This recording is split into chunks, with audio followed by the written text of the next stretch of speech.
buenos días a todos. Antes que nada quisiera agradecer a los organizadores de este importante evento que tuvieron la amabilidad de invitarme. Para mí es un honor estar aquí y tomar la palabra en un seminario así importante. Y quisiera saludar y agradecer sobre todo el gobernador del Estado, el rector de la universidad, el fiscal general, el ingeniero Joaquín Guerra Achem y también mi compañero y fiscal Martín Zermeño Muñoz. Y por último, pero no en orden de importancia, quisiera dirigir un cariñoso abrazo a todos los estudiantes, a los jóvenes que son presentes aquí, porque creo que en todos los países del mundo los jóvenes constituyen la nuestra esperanza de un futuro mejor. Aunque en los últimos años mi español ha mejorado mucho, no tengo un dominio de la lengua que me consenta de hablar abrazo y por eso, en signo de respeto por su idioma, leeré en español mi ponencia y confío en su amabilidad, en su indulgencia por mi pronunciación todavía imprecisa. Yo creo que el tema de este seminario y el mismo título elegido por mi ponencia, es decir, respuesta a la cultura y a la economía de las organizaciones criminales, por una parte tienen el valor de haber explicado y representado ya con bastante claridad y precisión las líneas básicas de una eficaz acción de contraste al crimen organizado. Y por otra, demuestran la toma de conciencia ya generalizada que la lucha contra la delincuencia organizada no constituye solamente una cuestión militar, cuya solución tiene que ser remitida a la policía y a la magistratura. El fenómeno criminal que estamos examinando exige respuestas no solo represivas, sino ante todo en el plano de la prevención, la cual a su vez tiene que ser articulada en varios planos, en varios niveles y sectores de intervención. Aunque quizás superfluo, me parece de todas formas oportuno subrayar que las respuestas al muy grave y peligroso fenómeno de la criminalidad organizada pueden ser diferentes según las especificidades sociales, culturales y económicas de cada país. Por lo que concierne este maravilloso país que he aprendido a querer y donde tengo muchos amigos y compañeros, tengo que hacer presente que no es fácil para un observador extranjero intentar un análisis de la grave situación de la seguridad pública en México, analizar las causas del increíble nivel de violencia alcanzado en los últimos años y proponer soluciones eficaces que no sean veleidosas. No es fácil ni siquiera para quien, como yo, ha maturado una larga experiencia judicial en un país y en una región como Sicilia y ahora en Calabria, con una fuertísima presencia de la criminalidad organizada como la mafia, que aunque se haya manchado de gravísimos atentados contra las instituciones, por ejemplo los estragos del 1992, en los que fueron masacrados Falcone y Borsellino y los hombres de su escolta, sin embargo, nunca ha hecho registrar niveles de violencia y sentido de inseguridad entre los ciudadanos como en este país. Cuando en el año 2011 la UNAM me invitó para participar en un seminario internacional sobre el tema de la democracia y seguridad pública en México y me pidieron un análisis de la grave situación de la violencia en este país, la primera reflexión que hice fue que los fenómenos criminales en los varios países difieren profundamente por raíces históricas, políticas y socioeconómicas, si bien connotados por la compartición, por lo menos en un sector de operatividad criminal, o sea, el que se conecta con el narcotráfico. También el tema de las estrategias de combate al crimen organizado es muy amplio y complejo, y aunque las técnicas de investigación de la Policía Judicial, por lo menos Por lo que se refiere a las reglas elementales y de sentido común, sean comunes a las policías de todos los países del mundo, sin embargo, sobre todo en relación a la tipología específica de la criminalidad, en particular el crimen organizado operando en un territorio dado, las mismas pueden variar en relación a la normativa procesal vigente en cada país, y esto tanto con referencia a la estructura organizativa de los aparatos de investigación y a sus relaciones con las fiscalías, como en relación al marco normativo que disciplina los criterios de evaluación de las pruebas y su utilización en el proceso. Más bien, en esta sede creo que es importante intentar un análisis del impacto de esta violencia en la seguridad objetiva y subjetiva y unas propuestas sentando la premisa que mi exposición encuentra necesariamente el límite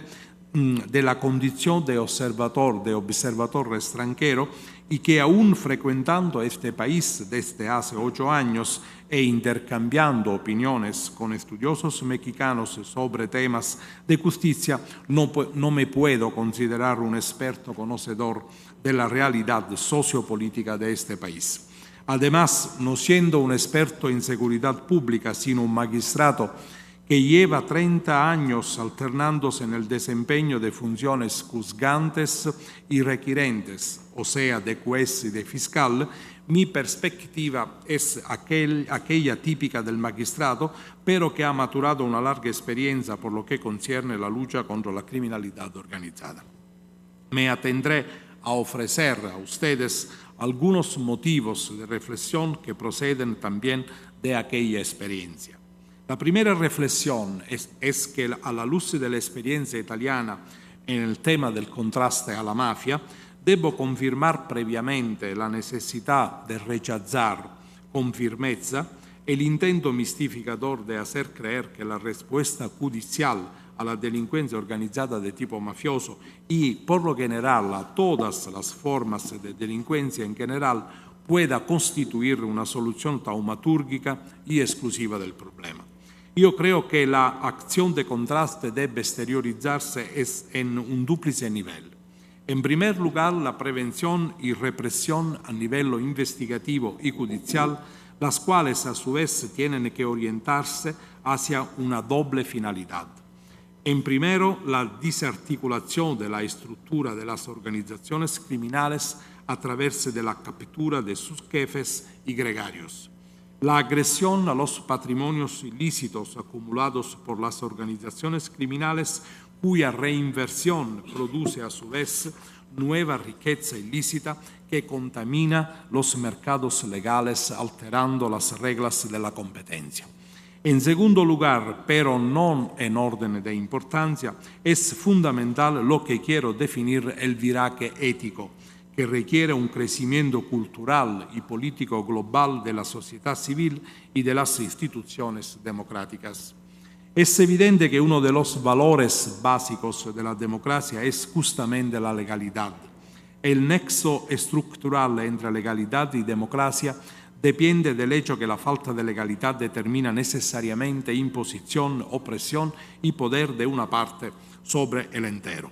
Creo que uno de los problemas más graves de este país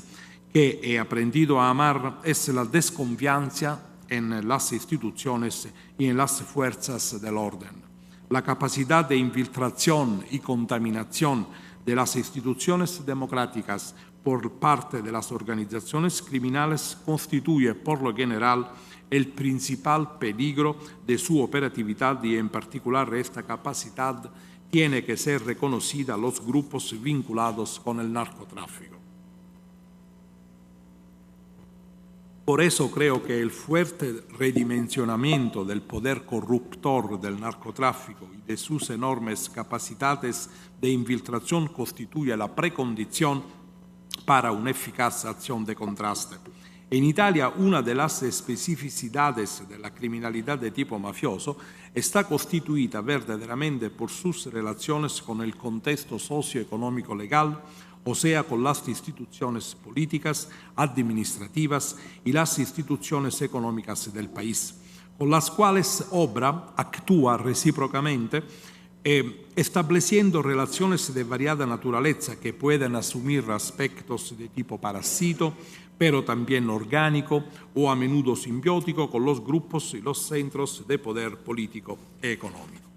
Lo que es cierto es que las organizaciones criminales de tipo mafioso como la mafia siciliana, la 'Ndrangheta de Calabria, la Camorra napolitana y la Sagrada Corona Unida de Puglia producen graves distorsiones en el libre mercado en el cual se mueven y actúan con sistemas desleales que alteran las reglas de la competencia, ahorrando sobre los costos y agravando sobre los precios.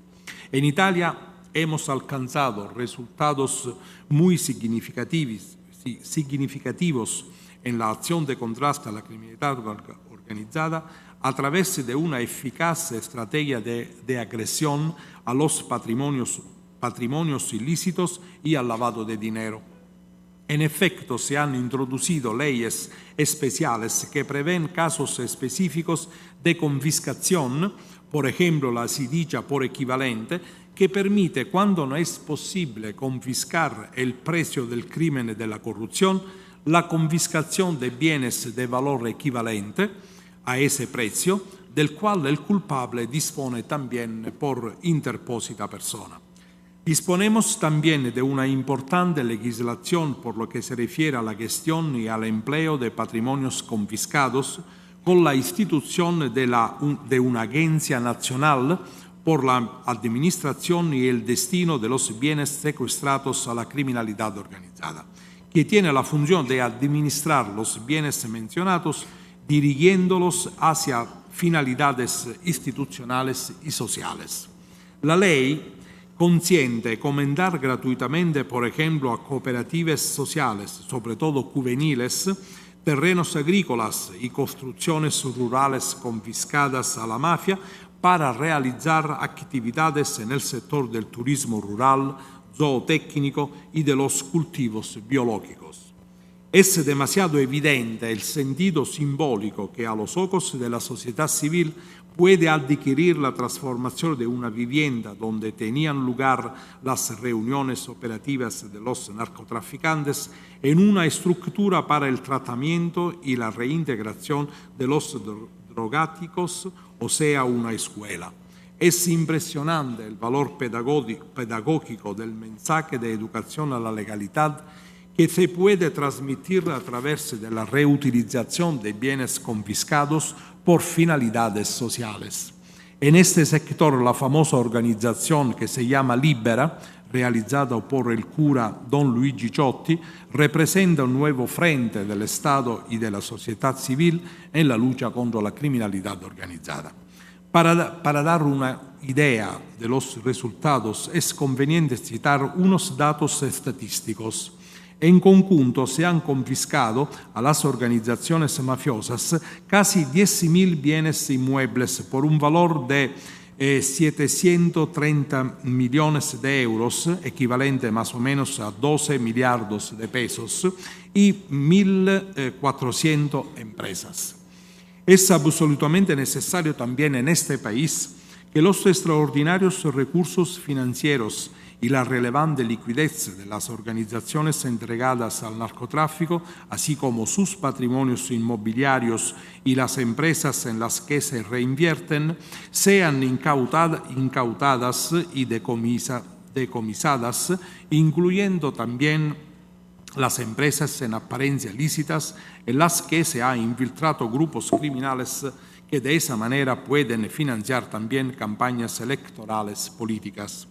Bajo este último perfil es de fundamental importancia luchar contra la infiltración de la criminalidad organizada en las instituciones y en el tejido económico, asimismo el gravísimo fenómeno de la corrupción, de cual depende en gran medida la pérdida de credibilidad de las instituciones y la desconfianza de los ciudadanos por la falta de una verdadera ética pública.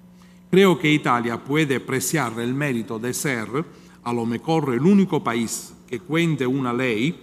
que prevé la disolución de los consejos comunales y provinciales, o sea, de los órganos elegidos por los ciudadanos de cada una de las municipalidades, encabezadas por el alcalde o el presidente de la provincia, en caso de infiltraciones de la criminalidad organizada de carácter mafioso, cuyo objetivo prioritario es la adulteración y el control del mercado de las contratas públicas.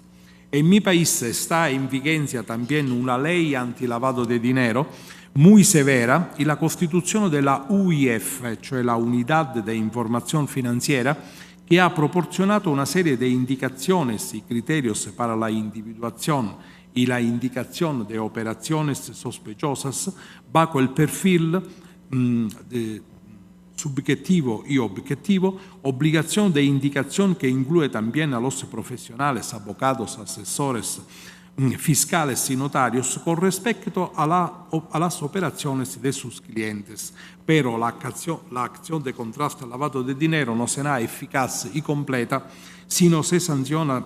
penalmente también la conducta del así llamado autoblanqueo. Si lo quieren, podremos profundizar este tema durante el debate. Otro sector de intervención es el que se refiere a la organización de las fuerzas de policía.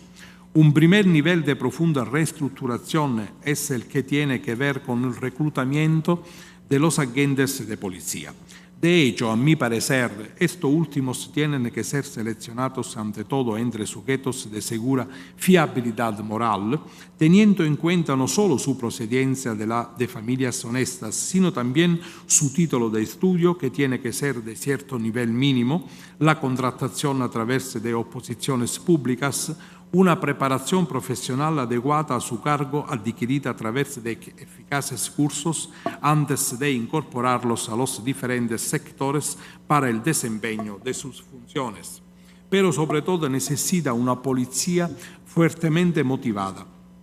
que tenga un profundo sentido del Estado, capaz de conjugar respeto de los derechos humanos, altísima profesionalidad y verdadera competencia. Solo de esta manera será posible conquistar la confianza de los ciudadanos y su colaboración. Además, todo eso no puede prescindir de un tratamiento económico adecuado que le permita un tenor de vida decoroso, capaz de desincentivar la corrupción, no siempre debida, no siempre atribuible a avidez, sino también a dificultades económicas y al limitado poder adquisitivo del sueldo, que constituye un impulso a la violación de sus propios deberes a cambio de favores. A mi parecer, un segundo nivel de intervención reformista, considerando la experiencia italiana en la lucha contra la criminalidad organizada de carácter mafioso, tiene que concerner la previsión de una estructura organizativa que garantice el máximo nivel de coordinación entre las fuerzas de policía que actúan en las diferentes comunidades locales. En otras palabras, a la fuerte presencia de las fuerzas del orden en los territorios de todos los ayuntamientos, en Italia, por ejemplo, el Cuerpo de los Carabineros, equivalente a la Guardia Civil española, asegura una cobertura capilar hasta en los centros más pequeños con sus jefaturas de zona. Tiene que corresponder una eficaz red de conexión y coordinación a nivel regional y central, y no solo dentro de cada cuerpo de policía. A todo eso hay que añadir una coordinación entre las diferentes fuerzas de los varios cuerpos que sirva a prevenir competitividad, duplicaciones y superposiciones de investigaciones. En efecto, se necesita una visión unitaria de los fenómenos criminales, dado que las investigaciones en los hechos delictivos no se pueden llevar a cabo de manera aislada y fragmentaria, sino considerándolo como teselas de un gran mosaico, y por otro lado, el conocimiento y la comprensión del todo ayuda a comprender el episodio aislado. Bajo este perfil judicial, en Italia no hubiésemos podido alcanzar los notables éxitos contra las organizaciones mafiosas normalmente conocidas como mafia, 'ndrangheta y camorra, sin un ministerio público, un ministerio fiscal independiente del Ejecutivo, que accede a la carrera solo a través de una pública oposición muy difícil y selectiva, una acción penal obligatoria y no facultativa, y una relación de dependencia funcional entre fiscalías y policía judicial. En este marco se insertan los nuevos y más eficaces instrumentos de investigación. Antes todo, los colaboradores de justicia, es decir, los arrepentidos, y las interceptaciones o intervenciones telefónicas y ambientales, instrumentos que dependen directamente del fiscal, aunque por lo que se refiere a estas últimas hay que pedir la autorización al juez de las investigaciones preliminares, que es un juez de garantía, con excepción de los decretos adoptados directamente en caso de urgencia particulares, consiguiente convalidación por parte del juez. Quede claro que sin una ley que asegure una adecuada protección a los arrepentidos, a los colaboradores de justicia, y sin un alto nivel de credibilidad y fiabilidad de las instituciones, ante todo de la magistratura y policía, no se pueden incentivar las colaboraciones de los criminales. La dimensión del fenómeno del narcotráfico y las estrechas relaciones operativas entre las organizaciones mafiosas, en primer lugar la 'Ndrangheta de Calabria, y las que actúan en países que producen o distribuyen la droga, imponen una cooperación de investigación internacional cada día mayor. Considerando la situación desde este punto de vista, hace falta una armonización entre los casos penales en cuestión previstos en los diferentes países, con la finalidad de favorecer el mutuo reconocimiento de las sentencias y la ejecución de disposiciones restrictivas, simplificando los procedimientos de extradición y rogatorias activas y pasivas, por ejemplo, en asunto de interceptaciones telefónicas y ambientales que tiene que realizarse en el extranjero. Además, yo creo que aquí en México la infiltración de la policía dentro del crimen organizado es básica, y para lograr desmembrar estas células primero hay que conocerlas, y por eso es necesario tener una voz adentro que declare cómo son los cárteles, cómo están organizados, quiénes son los jefes y sus actividades ilícitas. Esos instrumentos son fundamentales, al igual que las intervenciones telefónicas y ambientales. Mi impresión es que en este país la acción de la lucha contra el narcotráfico se ha inspirado en una lógica fundamentalmente militar, como una verdadera guerra, pero este tipo de orientación, de elección, conlleva el peligro de producir una espiral perversa de violencia y acaba por legitimar a los grupos criminales implicados en esta guerra a recurrir al asesinato sistemático. Además, la pretensión de solucionar el problema de la violencia sistemática a través del mero recurso a la fuerza puede originar una gradual reducción de los espacios de democracia. A eso se añade que no se puede subvalorar el hecho que este tipo de estrategia militar puede implicar el recurso a sistemas represivos poco respetuosos de los derechos humanos por parte de las fuerzas de seguridad, mientras que se necesita reafirmar la fuerza del Estado de Derecho, la cual consiste en la destreza de investigar con profesionalidad y eficiencia, adquiriendo pruebas suficientes que permitan la adopción de medidas restrictivas de la libertad personal para someter a los imputados a un justo proceso, garantizando en caso de condena la efectiva ejecución de las penas, que tienen que ser muy rígidas. Todo eso legitima, en mi opinión, la credibilidad de las instituciones, acrece el sentido de seguridad y de confianza de los ciudadanos, acerca a estos últimos a las instituciones, animándolos a la participación democrática y al ejercicio del poder a través de una elección consciente de sus representantes en las asambleas electivas. El respeto de las reglas es un valor fundamental e imprescindible. Una victoria conseguida por sistemas antidemocráticos sería solo aparente, pero en realidad una derrota real, con graves consecuencias en la credibilidad de las instituciones, puesto que los ciudadanos ya no reconocerían la diferencia entre el Estado y la criminalidad organizada. En mi país no se puede dudar que los masacres de Capaci y de Calle D'Amelio en el 1992, donde en el cual fueron asesinados Falcone y Borsellino. Por su asombrosa y cruel modalidad ejecutiva y por las figuras emblemáticas de las víctimas, marcaron el más alto nivel de ataque militar al Estado por parte de Cosa Nostra y el momento más dramático de una lúcida estrategia terrorista articulada en el curso de los últimos años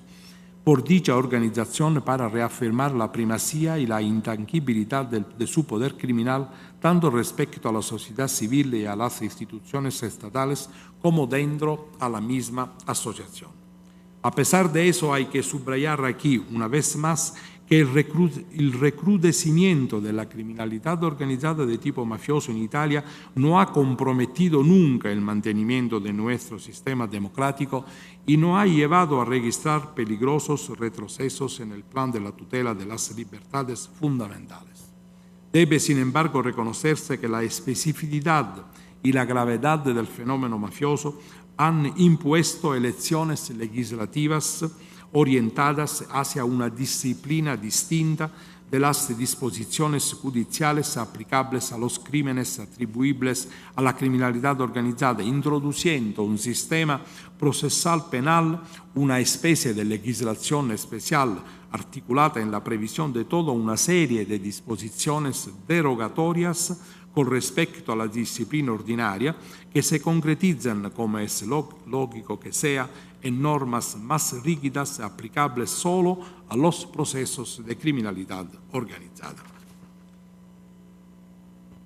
Para ahorrar tiempo, paso a la segunda parte de mi ponencia.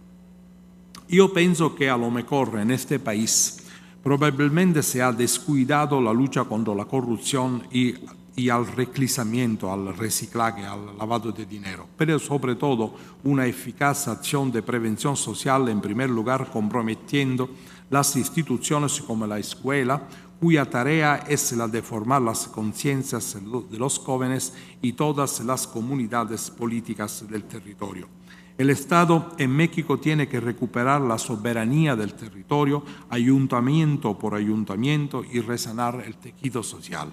Me pregunto y os pregunto, ¿es posible que a nivel de la prevención y represión se haya delegado demasiado al Estado federal? Está claro que el control agobiante del territorio, como pasa en Sicilia y en Calabria, por ejemplo a través del sistema de las extorsiones y de buena parte de las actividades económicas, favorece el desarrollo de relaciones entre las organizaciones criminales y sujetos que pertenecen a otros sectores de la sociedad civil y de las instituciones. Es evidente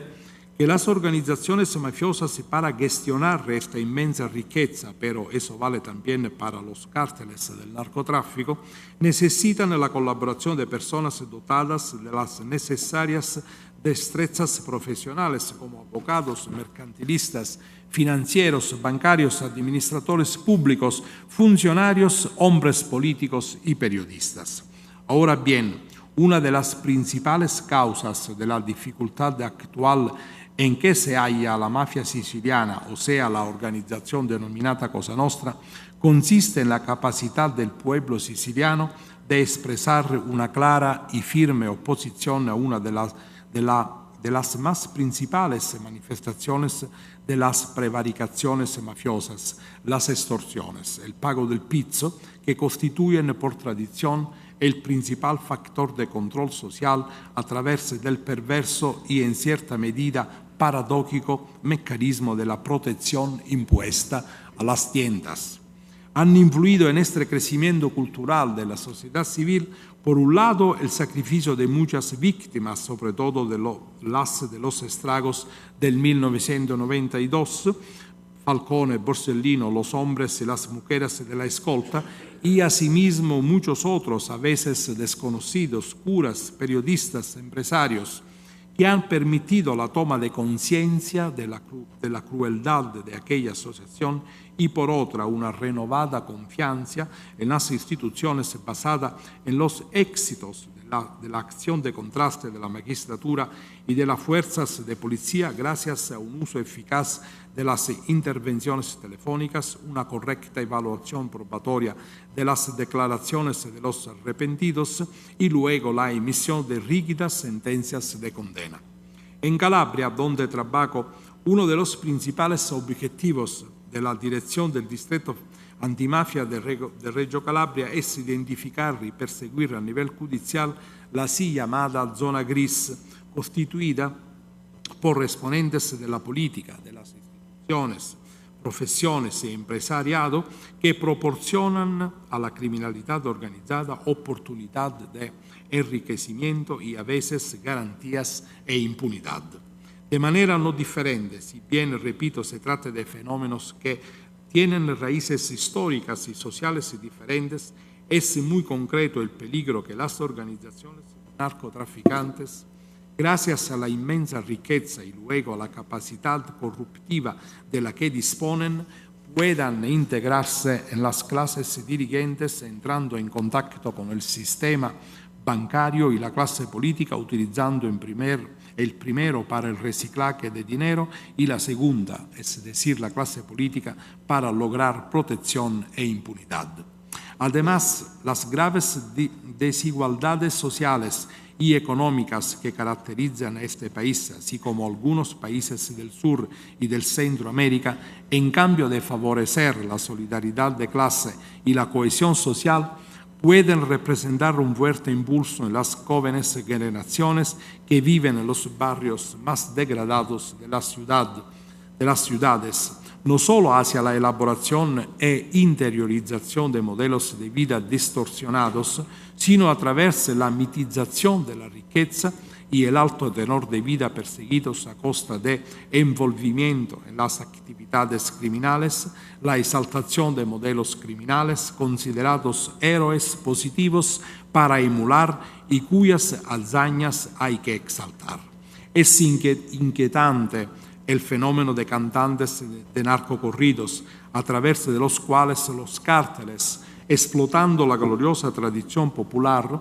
carora que ensalzaba las hazañas de los revolucionarios que luchaban contra un poder agobiante, buscan consenso social y legitimación, creando una relación con los sentimientos nostálgicos de un pasado glorioso. Pero hoy, en cambio de los revolucionarios, están los narcos. El narcotráfico ha acabado por constituir un elemento fundamental de la economía de ciertas áreas geográficas de México, capaz de producir bienestar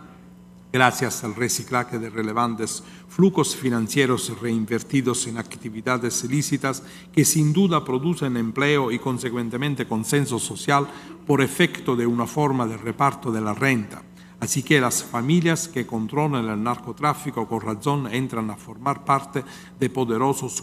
grupos de presión político-financieros. Un sistema social y económico injusto es productor excepcional de distorsiones e injusticia, en cuanto puede arraigar la convicción que la única manera para responder a la violencia social sea el recurso a la violencia personal, alimentando por consiguiente el clima de inseguridad. Los narcocorridos, para los que justifican el estilo de vida de los narcos y sus actividades, constituyen un claro ejemplo de integración social y cultural fundada en la integración moral del ser criminal. Yo creo que sería oportuno también, sobre el perfil legislativo y del marco normativo, la introducción de un código penal y procesal penal por todo el país. Ahora quiero hacer algunas consideraciones sobre la delincuencia organizada en Italia y el contraste político institucional, y sobre todo la cultura de la legalidad. Las organizaciones mafiosas no solo se han ido adecuando paulatinamente al mismo tiempo, condicionándolos a ciertos mecanismos torcidos de desarrollo con la finalidad de crear espacios de intermediación parasitaria, sino se han ido imponiendo y arraigando progresivamente en el tejido social, sobre todo en las áreas geográficas en las que con mayor sensibilidad se manifestó la crisis ético-social de las instituciones como estructura de poder político y económico que suele vivir en simbiosis con el poder político oficial. No obstante las mistificaciones culturales dirigidas a relegar a la mafia como un fenómeno delictivo externo al sistema institucional, creo que definitivamente ya se ha hecho conciencia colectiva en Italia sobre la especificidad de la criminalidad de tipo mafioso respecto a otras formas de crimen organizado, que consiste en su relación estructural, en ocasiones parasitario, a veces orgánico, en otras simbiótico con grupos y centros de poder político y económico. En algunas regiones de Italia, sobre todo Sicilia y Calabria, la indiferencia y la incapacidad de los poderes públicos, al menos hasta un pasado reciente, han acreditado a la mafia como un sujeto temible, pero también creíble y confiable para la población siciliana, capaz de movilizar recursos e incluso garantizar trabajo y ocupación, lo que terminó por favorecer el desarrollo del caldo de cultivo de la así dicha omertá, que se resume en el rechazo incondicional y absoluto a colaborar con los órganos estatales, no solo por miedo a las represalias, sino también por la tendencia a negar toda legitimación de cualquier interferencia por parte del Estado. El sociólogo italiano Nando Dalla Chiesa, hijo del llorado general asesinado por la mafia en el 1982, agudamente notó que la omertá es una forma de oposición pasiva a las instituciones democráticas que se difunde en el tejido social en la medida en que el dominio mafioso impone su asimilación con el recurso al terror y a la intimidación y con una obra capilar de educación a la desconfianza en las instituciones. Sin duda, el desarrollo de la delincuencia de tipo mafioso ha sido favorecido también por un aparato público incapaz de establecer y de hacer cumplir normas autoritarias, incapacidad a la cual corresponde en los ciudadanos una difundida actitud de indisciplina y de resistencia a la observancia de la ley. Dicha actitud cultural, que implica una arraigada desconfianza en las capacidades de las instituciones en autolegitimarse también a través de un correcto y transparente ejercicio del poder, no se manifiesta solamente hacia los hechos de mafia, sino también en relación a cotidianas manifestaciones de arrogancia y a cotidianos hechos de intimidación y opresión, respecto a los cuales se asiste a un tipo de resignada aceptación, casi se tratara de eventos ineluctables que forman parte de la fisiología del ejercicio de los públicos poderes. No cabe duda que la ilegalidad constituye un freno al desarrollo y la debilidad de las instituciones se repercute también en las tasas de crecimiento y en la misma colocación de inversiones que, como es suficientemente aclarado, se concentran en las áreas geográficas donde las instituciones públicas son consideradas más creíbles. A menudo se habla de legalidad con referencia a las conductas o a las actitudes de cada ciudadano, sin embargo se olvida que la ilegalidad depende a veces de un insuficiente ejercicio del poder coercitivo de los aparatos públicos, cuya ineficiencia produce a su vez ilegalidad. En mi opinión, solamente la credibilidad ética de las instituciones podrá favorecer la legalidad, no solo notando como concreta observación de la norma, sino como actitud psicológica de quien obedece a la norma porque tiene el deber de hacerlo. En este sentido sería más apropiado hablar de sentido cívico o de ética pública, que constituyen el verdadero capital social a contraponer al consenso social en el cual la mafia ha podido contar. Bajo este perfil es extremadamente significativo el consenso social que se registró en Italia en el 1992 después de las investigaciones de, así dicha, Tangentopoli contra la corrupción política, que en Italia marcó la caída de la así llamada Primera República, y eso constituye un señal evidente de una nueva primacía de la legalidad. El poder no es dueño de la norma, más bien al contrario, es su guardián. Estrictamente inherente al principio de la legalidad Es entonces una mayor intransigencia hacia los que disponen de dosis crecientes de poder. Estoy profundamente convencido que educar a la legalidad significa sobre todo promover y fomentar a diario en los ciudadanos esta sensibilidad de intransigencia hacia los poderes. Esta intransigencia es el ethos difundido de la legalidad. Solo la práctica cotidiana de esta intransigencia hacia los poderes podrá promover la conciencia en cada ciudadano de sus propios deberes individuales. No es pensable que se pueda combatir con éxito una sangrienta y peligrosísima criminalidad organizada sin comprometer y movilizar a la sociedad civil y sin una capacidad de renovación de la magistratura y de la policía. Más que nada se necesita tomar conciencia de la insuficiencia de la sola respuesta judicial, la cual no puede constituir una solución taumatúrgica y exclusiva del problema. El control judicial es en realidad un control de patología y dentro de un sistema la patología tiene que ser una excepción y no la regla. Los filtros deben quedarse arriba en la política, en la opinión pública, en los medios de información, los controles administrativos eficaces y preventivos. Hay que ser claro a todos que los sujetos como la Iglesia Católica o la escuela, que en pasado habían demostrado una cierta indiferencia respecto a la cuestión mafia,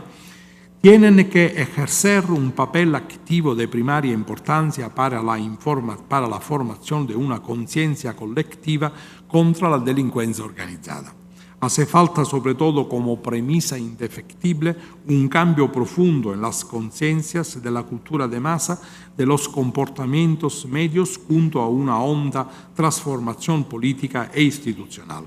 El concepto de legalidad necesita, en primer lugar, una carga rompedora de promoción social y de solidaridad. Un contenido propositivo y promocional porque una elección consciente hacia este valor ético significa operar elecciones valientes a favor de las clases subalternas y de los marginados. Es principalmente necesario que los jóvenes adquieran la conciencia del hecho de que no se puede entender la legalidad solo como respecto formal de la ley, sino sobre todo como hábitus mentales que ante todo quiere decir rechazo de los privilegios y conciencia de sus propios derechos y deberes, disponibilidad para sacrificar al egoísmo personal si el objetivo que se entiende perseguir puede conllevar la lesión del derecho de los demás. Significa, sobre todo en mi tierra de Sicilia y en esta tierra de México, saber resistir a la sugestión de las ventajas que la convivencia con el sistema mafioso y la delincuencia organizada ha consentido. Únicamente a estas condiciones es posible conjurar el peligro que los jóvenes de los barrios más degradados de las grandes ciudades pueden ver un futuro desviador como única perspectiva de su vida y que el Estado siga pareciéndoles una entidad enemiga y de todas formas distante y desinteresada. Así como ese derecho de cada ciudadano a esperarse un extraordinario empeño del aparato estatal en la lucha contra el fenómeno mafioso, el narcotráfico y la corrupción, igualmente es deber de cada uno ciudadano, dar su aporte incluso a costa de sacrificios personales en su propio útil personal. A los estudiantes de las escuelas, donde a menudo me invitan a dar charlas, en el marco de un proyecto educativo a la legalidad y aparte de un protocolo ministerial, les digo siempre que solo a estas condiciones podrá arraigarse en cada uno de nosotros la conciencia de sentirse partícipes de un esfuerzo colectivo para la refundación del Estado y de la sociedad civil basada en una nueva ética colectiva. Me gusta siempre finalizar mis encuentros con los estudiantes italianos con esta oración, con una cita de un poeta calabrés de la tierra de Antonio, que se llama Corrado Alvaro, porque constituye un mensaje de significativo valor pedagógico. Decía el poeta, la desesperación más grande que pueda apoderarse de una sociedad es la duda que vivir rectamente sea inútil.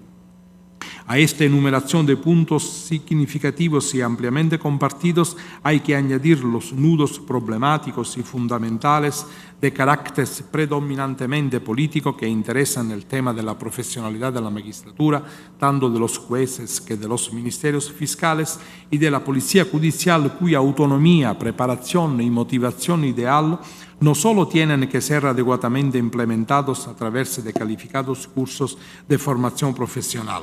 sino con un adecuado tratamiento económico idóneo a prevenir el grave y difundido fenómeno de la corrupción que transmite desconfianza en los ciudadanos. Quisiera concluir con una sincera exhortación sin retórica. Yo amo mucho este país, su glorioso pasado de luchas por la libertad contra la opresión. Quizás sea porque nos une una historia de mártires y héroes de nuestras guerras por la independencia, o quizás por el tricolor de nuestras banderas. Ustedes tienen el deber de vencer esta batalla tan difícil por la democracia y la libertad, que todos los días corren el riesgo de ser reprimidos por el narcotráfico. Lo deben a sus hijos, lo deben a las millares de víctimas inocentes. Nosotros en Italia hemos alcanzado resultados que hace 20 años parecían imposibles. Todavía nos queda mucho por hacer en la lucha por la liberación de la opresión mafiosa.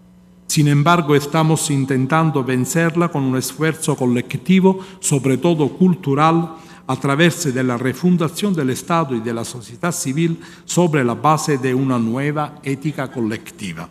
Espero que la fuerza del águila contra la serpiente de vuestra bandera sea de buenos auspicios para vuestra democracia, pero siempre en el respeto de los derechos humanos y de los principios del Estado constitucional de derecho. Muchas gracias.